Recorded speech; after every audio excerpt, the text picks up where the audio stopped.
कि हर एक तरीके से इन लोगों ने हमसे झूठ बोला है, अपराध किया, हमें 19 तारीख को पीसफुल प्रोटेस्टर्स को डंडे तक मारे, महिलाओं को गंदे इशारे किए, पुरुष सीआरपीएफ की यूनिफॉर्म में महिलाओं को मिडिल फिंगर तक दिखाई। इसके तमाम सबूत हमारे पास मौजूद है। हर लेवल तक वो गिरे, लेकिन फिर भी हम डटे रहे। अब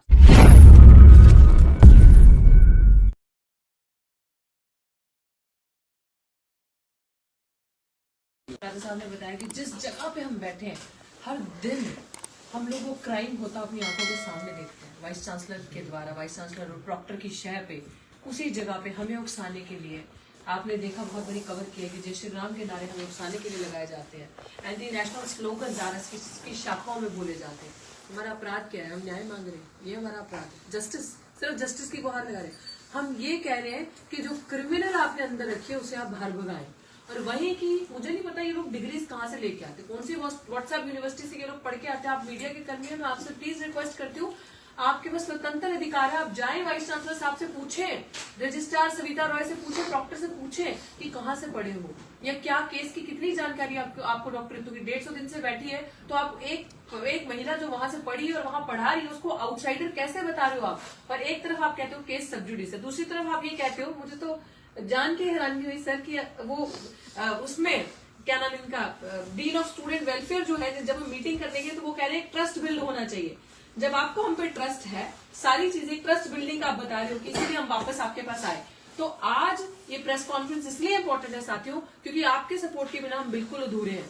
इसलिए जरूरी है, जितने भी लोग इस माध्यम से देख रहे हो ये याद रखें कि हर एक तरीके से इन लोगों ने हमसे झूठ बोला है, अपराध किया, हमें 19 तारीख को पीसफुल प्रोटेस्टर्स को डंडे तक मारे, महिलाओं को गंदे इशारे किए, पुरुष सीआरपीएफ की यूनिफॉर्म में महिलाओं को मिडिल फिंगर तक दिखाई। इसके तमाम सबूत हमारे पास मौजूद हैं।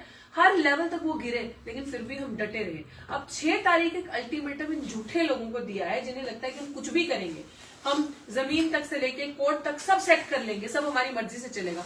आप सोचो कि हमारी लड़ाई कितनी सच्ची है और कितनी मजबूत है, कि उनके ऊपर कितना प्रेशर है कि एक हेयरिंग रुकवा देना, फिर सेटिंग करके कोर्ट में चीजें मैनिपुलेट करवा देना। खैर वो चीजें तो पैरेलली चलती जाएंगी, आपको टाइम बाय टाइम बता दिया जाएगा।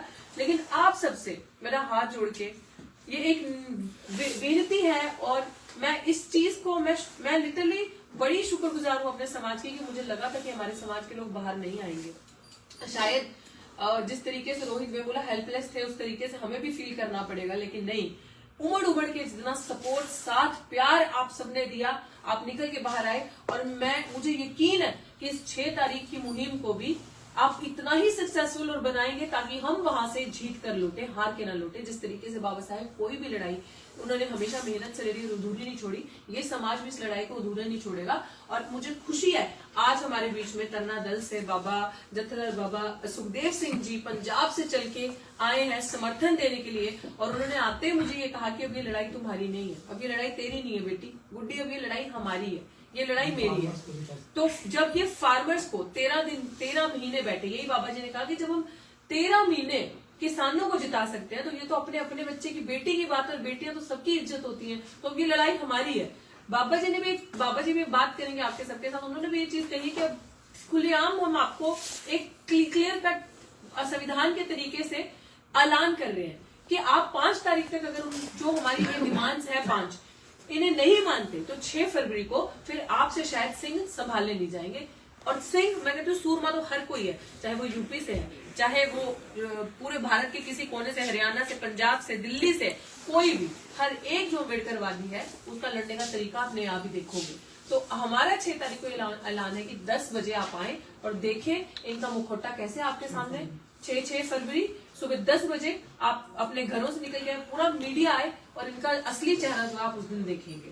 तो मैं चाहती हूँ कि इससे पहले कि बाबा जी एक बात बोले, मैं एक सलाह और वार्निंग दिल्ली पुलिस और सारी एनफोर्समेंट एजेंसीज को देना चाहता हूं। अगर 19 तारीख की तरह बदतमीजी की गई, दिल्ली पुलिस, ये मैं अमित शाह साहब को सीधा सीधा मैसेज दे रहा हूं, ये आप जो ये करवा रहे हो ना, ये अच्छी बात नहीं। अगर 19 तारीख की तरह दोबारा महिलाओं के साथ, हम सब लोगों के साथ बदतमीजी, अपराध कराए गए पुलिस के भ्रष्ट अधिकारियों द्वारा, तो अगला प्रदर्शन अमित शाह जी आपके घर पे होगा।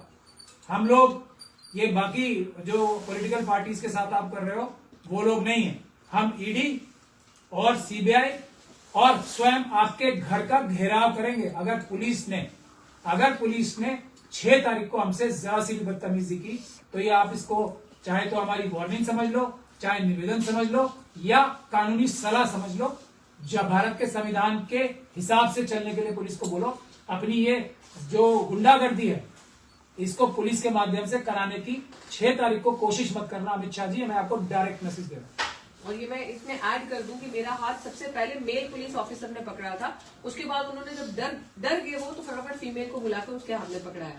तो ये चीज है कि ये दलित महिलाओं की बिल्कुल इज्जत नहीं करते, कि जानबूझ के हम लोगों को टारगेट करते हैं। और मिडिल फिंगर दिखाने का मतलब आप समझ रहे हैं कि जिस तरीके से हमने खाली सुना है कि आप लोगों को शायद ये चीजें हो सकता है कुछ ऐसे लोग हो जिनको फैंटेसाइज वो लगती हो, ये झूठी चीजें लगती हो कि महिलाओं का अपहरण होता है, रेप होता है, और आधे से ज्यादा पुलिसकर्मी जो इस तरीके के गंदी मनुवादी विचारधारा के मिले होते हैं। उस दिन हमने वो गंदा नजारा अपनी आंखों से देखा कि वाकई में ये लोग दलित महिलाओं की स्थिति क्या समझते हैं, कि अगर कोई महिला अपने हक अधिकार के लिए बोल रही है तो उसको ये गंदे गंदे इशारे करेंगे, डेरोगेटरी वो मतलब जुबान लैंग्वेज यूज करेंगे। तो ये सारी चीजें ये ध्यान में रखें कि अब की बार ऐसी फौज लगाएं जो बड़े रिस्पेक्टफुल तरीके से हमारे साथ पेश आए। तो मैं जत्थेदार बाबा जी के समक्ष माइक वाहिगुरु जी का खालसा वाहिगुरु जी की फतेह। सो डॉक्टर ਬੀਬੀ ਨੀਤੂ ਜਿਹਦੇ ਨਾਲ ਇਹ ਯੂਨੀਵਰਸਿਟੀ ਵੱਲੋਂ ਬਹੁਤ ਜਿਹੜਾ ਧੱਕਾ ਕੀਤਾ ਜਾ ਰਿਹਾ ਹੈ, ਕਿਉਂਕਿ ਇਹ ਸਾਡੀਆਂ ਉਹ ਧੀਆਂ ਨੇ ਜਿਨ੍ਹਾਂ ਨੂੰ ਗੁਰੂ ਨਾਨਕ ਪਾਤਸ਼ਾਹ ਜੀ ਨੇ ਕਿਹਾ ਸੀ ਕਿ ਸੋ ਤੋਂ ਮੰਦਾ ਆਖੀਏ ਜਿਤ ਜੰਮੇ ਰਾਜਾਨ। ਸਾਡੇ ਗੁਰੂ ਪੀਰਾਂ ਨੇ ਬੱਚਿਆਂ ਨੂੰ ਬਹੁਤ ਮਾਣ ਇੱਜ਼ਤ ਸਨਮਾਨ ਦਿੱਤਾ ਤੇ ਅੱਜ ਉਹਨਾਂ ਹੀ ਬੱਚਿਆਂ ਨੂੰ ਦੇ ਨਾਲ ਜਿਹੜਾ ਧੱਕੇਸ਼ਾਹੀ ਹੋ ਰਹੀ ਹੈ। ਸੋ ਮੈਂ ਬਹੁਤਾ ਸਮਾਂ ਨਾ ਲਵਾਂ ਵੀ ਇਹ ਜਿਹੜਾ ਧੱਕੇਸ਼ਾਹੀ ਆ ਇਹ ਬਹੁਤੀ ਦੇਰ ਤੱਕ ਚੱਲਣ ਵਾਲੀ ਨਹੀਂ ਹੈ। ਸੋ ਇਹਨਾਂ ਨੇ 5 ਤਰੀਕ ਦਾ ਜਿਹੜਾ ਕਾਲ ਦਿੱਤੀ, ਆਪਣਾ 6 ਤਰੀਕ ਦੀ ਜਿਹੜੀ ਕਾਲ ਦਿੱਤੀ ਹੋਈ ਹੈ। ਸੋ 6 ਤਰੀਕ ਤੋਂ ਪਹਿਲਾਂ 5 ਤਰੀਕ ਤੱਕ ਜਿਹੜੀਆਂ ਇਹਨਾਂ ਦੀਆਂ ਮੰਗਾਂ ਨੇ ਉਹ ਮੰਗਾਂ ਪੂਰੀਆਂ ਕੀਤੀਆਂ ਜਾਣ। ਅਗਰ ਸਰਕਾਰ ਮੰਗਾਂ ਪੂਰੀਆਂ ਨਹੀਂ ਕਰਦੀ ਤਾਂ ਇਹ ਜਿਹੜੀ ਲੜਾਈ ਹੈ ਇਹ ਇਕੱਲੀ ਰੀਤੂ ਦੀ ਨਹੀਂ ਹੈ, ਇਹ ਪੂਰੇ ਐਸੀ ਸਮਾਜ ਦੀ ਹੋਊਗੀ। ਇਹ ਲੜਾਈ ਜਿਹੜੀ ਜਾਗਦੀ ਜ਼ਮੀਰ ਵਾਲੇ ਹਰ ਇੱਕ ਵਰਗ ਦੇ ਮਨੁੱਖ ਦੀ ਇਹ ਲੜਾਈ ਹੋਊਗੀ, ਕਿਉਂਕਿ ਐਸੀ ਸਮਾਜ ਦੇ ਜਿਹੜੇ ਲੋਕ ਨੇ ਉਹਨਾਂ ਦੇ ਨਾਲ ਬਹੁਤ ਜ਼ਿਆਦਾ ਤੀਆਂ ਜਿਹੜੀਆਂ ਕੀਤੀਆਂ ਜਾਣੀਆਂ ਨੇ, ਉਹਨਾਂ ਦੇ ਨਾਲ ਧੱਕੇਸ਼ਾਹੀਆਂ ਕੀਤੀਆਂ ਜਾ ਰਹੀਆਂ ਨੇ। ਬੇਟੀਆਂ ਦੇ ਨਾਲ ਕੀ ਹੋ ਰਿਹਾ ਹੈ ਸਾਨੂੰ ਸਾਰਿਆਂ ਨੂੰ ਪਤਾ ਹੈ, ਸਾਡੇ ਤੋਂ ਕਿਸੇ ਤੋਂ ਲਿਖਿਆ ਛਿਪਿਆ ਨਹੀਂ। ਮੈਂ ਧੰਨਵਾਦ ਕਰਦਾ ਸਭ ਤੋਂ ਪਹਿਲਾਂ ਮੀਡੀਆ ਵਾਲਿਆਂ ਦਾ, ਕਿਉਂਕਿ ਜਿਹੜੇ ਤੁਸੀਂ ਇਹੋ ਜਿਹੇ ਜਦੋਂ ਕਿਤੇ ਧੱਕੇਸ਼ਾਹੀ ਹੁੰਦੀ ਆ ਅਗਰ ਮੀਡੀਆ ਨਾ ਹੋਵੇ ਤਾਂ ਇਹਨਾਂ ਦੀ ਆਵਾਜ਼ ਵੀ ਬਾਹਰ ਨਹੀਂ ਜਾਂਦੀ। ਇਹੋ ਜਿਹੇ ਬਹੁਤ ਸਾਰੇ ਕੇਸ ਨੇ ਜਿਹੜੇ ਦੱਬੇ ਦਬਾਏ ਰਹਿ ਜਾਂਦੇ ਨੇ।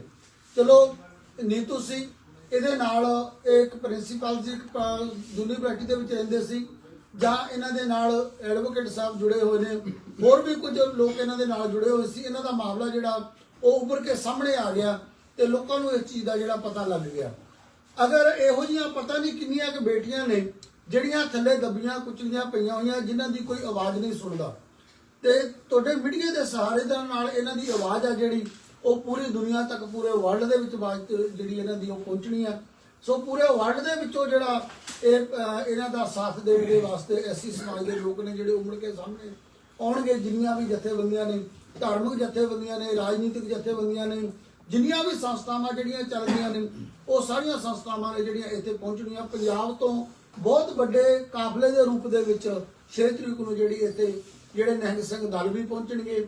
ਤੇ ਅਗਰ ਲੋੜ ਪਈ ਤਾਂ ਇੱਥੇ ਜਿਸ ਤਰ੍ਹਾਂ ਪਹਿਲਾਂ ਦਿੱਲੀ ਦੀਆਂ ਬਰੂਹਾਂ ਦੇ ਉੱਤੇ ਘੋੜੇ ਹਿਣਕਦੇ ਸੀਗੇ, ਤੇ ਫਿਰ ਉਸੇ ਤਰ੍ਹਾਂ ਜਿਹੜੇ ਇਹ ਘੋੜੇ ਇੱਥੇ ਦਿੱਲੀ ਦੀਆਂ ਬਰੂਹਾਂ ਤੇ ਦੁਆਰਾ ਫਿਰ ਹਿਣਕਣਗੇ। ਤੇ ਸਾਨੂੰ ਇਹ ਦੱਸਣਾ ਪਵੇਗਾ ਕਿ ਖਾਲਸਾ ਪੰਥ ਨੇ ਪਹਿਲਾਂ ਵੀ ਧੀਆਂ ਭੈਣਾਂ ਦੀਆਂ ਇੱਜ਼ਤਾਂ ਬਚਾਈਆਂ ਤੇ ਉਹਨਾਂ ਦੀ ਰਾਖੀ ਕੀਤੀ ਹੈ, ਤੇ ਅੱਜ ਵੀ ਖਾਲਸਾ ਪੰਥ ਜਿਹੜਾ ਧੀਆਂ ਭੈਣਾਂ ਦੇ ਹੱਕ ਦੇ ਵਿੱਚ ਡਟ ਕੇ ਖੜਾ ਹੈ, ਅੱਗੇ ਵੀ ਖੜਾ ਰਹੇਗਾ। ਗੱਲ ਇਸ ਕੱਲੀ ਬੀਬੀ ਦੀ ਨਹੀਂ, ਹੋਰ ਵੀ ਕਿਸੇ ਬੀਬੀ ਦੇ ਨਾਲ ਕਿਤੇ ਵੀ ਕਿਤੇ ਜ਼ਬਰਦਸਤੀ ਹੁੰਦੀ ਆ, ਉਹਦੇ ਨਾਲ ਕੋਈ ਧੱਕੇਸ਼ਾਹੀ ਹੁੰਦੀ ਆ, ਕੋਈ ਉਹਦੇ ਤੇ ਜ਼ੁਲਮ ਹੁੰਦਾ ਹੈ, ਤਾਂ ਖਾਲਸਾ ਪੰਥ ਹਮੇਸ਼ਾ ਅੱਗੇ ਚਟਾਨ ਨੂੰ ਅੱਗੇ ਖੜਦਾ ਹੈ ਤੇ ਖੜਦਾ ਰਹੇਗਾ। ਸੋ ਸਰਕਾਰ ਨੂੰ ਇਹੀ ਬੇਨਤੀ ਹੈ ਵੀ ਉਹ ਇਹਨਾਂ ਦੀਆਂ ਜਿਹੜੀਆਂ ਮੰਗਾਂ ਨੇ ਉਹ ਪੂਰੀਆਂ ਕਰਨ, ਤੇ ਜਿਹੜੇ ਦੋਸ਼ੀ ਨੇ ਉਹਨਾਂ ਨੂੰ ਸਲਾਖਾਂ ਦੇ ਪਿੱਛੇ ਭੇਜਣ, ਤਾਂ ਕਿ ਲੋਕਾਂ ਦਾ ਜਿਹੜੇ ਆਮ ਲੋਕ ਨੇ ਉਹਨਾਂ ਦਾ ਕਾਨੂੰਨ ਤੇ ਵਿਸ਼ਵਾਸ ਬਣਿਆ ਰਹੇ, ਕਿਉਂਕਿ ਲੋਕਾਂ ਦਾ ਇਹਨਾਂ ਗੱਲਾਂ ਕਰਕੇ ਕਾਨੂੰਨ ਤੋਂ ਵਿਸ਼ਵਾਸ ਜਿਹੜਾ ਉਹ ਉੱਠ ਜਾਂਦਾ ਹੈ।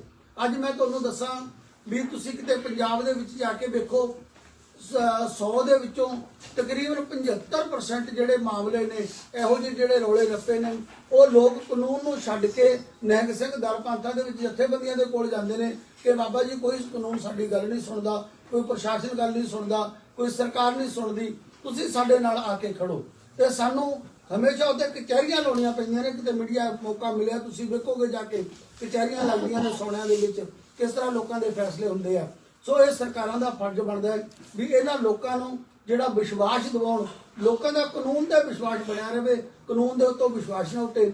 ਤੇ ਇਸੇ ਕਰਕੇ ਜਿਹੜੇ ਦੋਸ਼ੀ ਨੇ ਇਸ ਮਾਮਲੇ ਦੇ ਉਹਨਾਂ ਨੂੰ ਫੜ ਕੇ ਸਲਾਖਾਂ ਦੇ ਪਿੱਛੇ ਕੀਤਾ ਜਾਵੇ ਤੇ ਜਿਹੜੇ ਦੂਸਰਾ ਇਹਨੂੰ ਬੀਬੀ ਨੂੰ ਜੋ ਵੀ ਇਹਦਾ ਬਣਦਾ ਹੱਕ ਹੈ ਉਹ ਦਿੱਤਾ ਜਾਵੇ ਤੇ ਹੋਰ ਵੀ ਅੱਗੇ ਜੇ ਕਿਸੇ ਦੇ ਨਾਲ ਕੋਈ ਇਹੋ ਜਿਹੀ ਜਿਹੜੀ ਜ਼ਬਰਦਸਤੀ ਆ ਉਹ ਨਾ ਹੋਵੇ।